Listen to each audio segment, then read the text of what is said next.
Before I go any further, I too would like to acknowledge country and pay my respects to the Gadigal people of the Eora Nation. And while I do so, I also want to acknowledge the grave injustice across Australia, that is that many First Nations people can't afford decent housing in their own country, and that definitely needs to change. Having said that, I also acknowledge the tremendous leadership that is also underway in the Aboriginal housing space.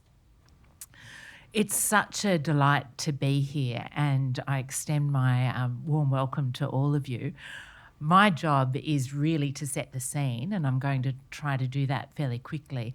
In doing so, I want to acknowledge the phenomenal expertise that is in this room.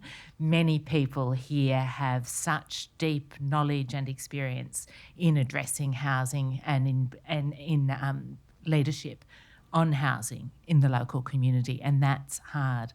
But there are also many people who are really new, actually, to this policy issue, which may be one of the most important policy issues you will be facing in your roles in local government. So I welcome you all and I thank you for giving your time today.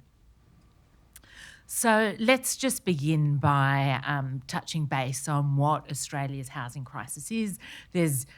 Everyone's got an idea, it affects them in different ways, but let's be really specific about where we need policy intervention. Australia's housing crisis is the lack of rental housing that is affordable and available to low-income renters. And that lack means that there are more than 1.2 million households who are living in housing stress in Australia. We can also acknowledge that the housing crisis is exacerbated and manifests in the barriers to first home ownership, which are absolutely real, and they show up in things like the numbers of years that it takes to accumulate a deposit, and of course the very high and unsustainable mortgages that people are now faced with. What this means at the household level is extraordinary deprivation, mental stress, but also tangible things, doing without food, dental care, access to social events, insurance, etc. Very, very real problems facing that 1.2 million households in Australia. And for cities and regions, what it means is an exodus of younger working key workers, teachers and nurses, and we hear a lot about this in the news, but the research evidence, much of it collected by my colleague Dr. Catherine Gilbert, shows how the inability to afford home purchase, not to mention the instability and the high cost of rents in the major cities, is forcing teachers, workers, police, not only into unsustainable commutes, but ultimately to leave the cities that they work. And of course, we're all the poorer for that. So who or what is to blame for the loss of the great Australian dream? If you read the newspaper, or listen to the popular discourse, you'll be very tempted to pick up on the vibe and say, it's migration. Notwithstanding the fact that, just 4 years ago, Australia's population went backward during the global pandemic, and yet house prices continued. In fact, they went up faster and higher than ever before. In fact, house price inflation is an international problem. It's been building for more than 30 years. It's driven by, first and foremost, the global supply of low-cost credit. So this graph shows us interest rates at the early 80s. That's the green bar, quite high, actually. Some of you will remember that. So housing affordability was a problem in the 80s, but the fact that interest rates were so high kept a lid on house price inflation. And many of us will remember the falling of interest rates, but also actually the ease at which mortgages became available. That fuelled demand, along with some goodies from the Commonwealth Government in the form of tax breaks to encourage us all to get into property investment. And so the blue bar is house price inflation going up, far exceeding incomes, which is the red line, by about the year 2000. The other thing that's exacerbated this problem is just at the time when house price inflation has been rising, government's involvement in house building and investment in public housing has actually fallen off a cliff. Even when I was a baby planner working in the state government down Macquarie Street about 25 years ago now, but even at that time, more than 10% of new house building was being funded by government. And so here we've got the beige line, which is the percentage of housing that was being funded by government. The red line is actually private sector house building, which has trended up over the period. And the line at the very bottom is the investment in public and now social housing. That, in world terms, in Australia has always been low, but it was 12%, 15% in some years. It was much higher. Now, over the past decade, we've been less than 2% of all new house building has been in the form of public and social housing. It's rising a little bit thanks to some recent initiatives, but nowhere near enough. And what about supply? Isn't that the problem? Now, actually, when we look at the data, we see remarkably, and Australia's a bit of an outlier, but not in the way that you might have read in the newspaper. Actually, in Australia, house building has pretty much kept up with projected demand, so population growth and also household formation rates. And in fact, during the COVID period, our national government, the Housing Supply Council, research found that we were actually in quite a big surplus of dwellings relative to population because the population went backwards. So supply and demand, supply relative to household formation rates does go up and down, but pretty much in Australia it tends to balance out. So while supply is always important, and particularly well-located, well-built, sustainable and diverse housing is absolutely critical because our populations are growing, but they're also changing.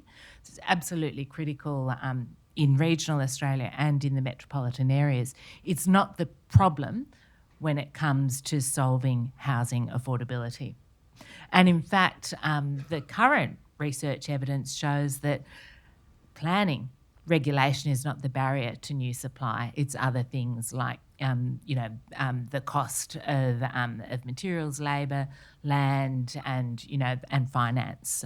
So we've got other factors impacting industry without the underpinning of strong government investment in social and affordable housing, which is able to provide that counter-cyclical housing production when market conditions are going the other way. So how do we solve this issue? There's some macro things.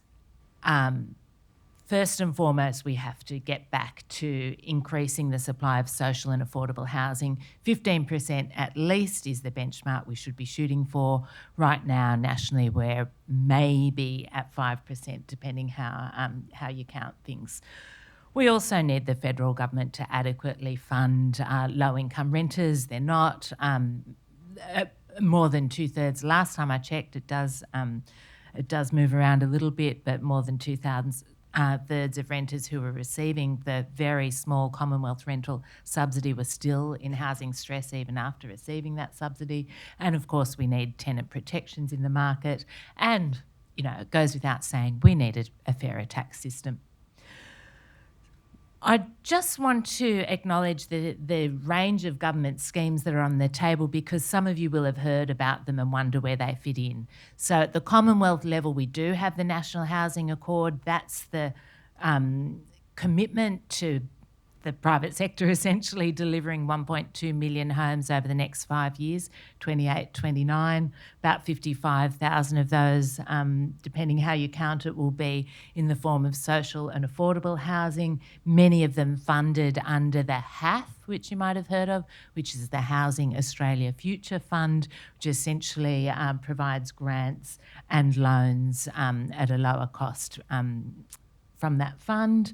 We've got something called the National Housing Infrastructure Facility and a bond aggregator, again, to provide low-cost loans to affordable housing and infrastructure projects. We've got the Commonwealth's Help to Buy scheme, which is essentially guaranteeing mortgage finance for first home buyers who are able to then purchase on very low deposits. And then at the state level, we've got the state's commitment to social and affordable housing construction. You know, this has been going on. It's actually much lower than it was when I was a baby planner, 25 years ago. But still, it has increased recently, which is good news. We've got grants for first home buyers. And we've also got a new interesting program from the state government, which is actually underwriting private projects, private residential development projects. But what can you do, which is the topic of today's discussion? Many of you actually are leading in this space, and in my view, your leadership is absolutely critical. I don't think actually the housing problem is a planning problem or a supply problem. I think it's a political problem. And I think political leadership is the only way through. And I see that as a bipartisan thing. I've actually written a book called Politics, Planning and Housing Supply. And in my analysis, I'm sorry to say both sides, all sides of politics in Australia actually have, there are some bright exceptions, but generally, we can say policy failure has been a bipartisan, political outcome when it comes to housing, and can be a bipartisan solution at the local level. So first thing to do is to lead your communities, and I don't underestimate how difficult that is to be at the front line when it comes to developing a local housing strategy and, even more importantly, a program for affordable housing, given the misinformation, fear and stigma that there often is at the local level about residential development generally and affordable housing in particular. But it's critical. You need to require affordable housing as part of all new development, or most new development. Development contribution schemes are the way to do that under our existing, framework. And then there are many ways that you can also mobilise local government resources to also enable and often actually deliver new affordable housing projects.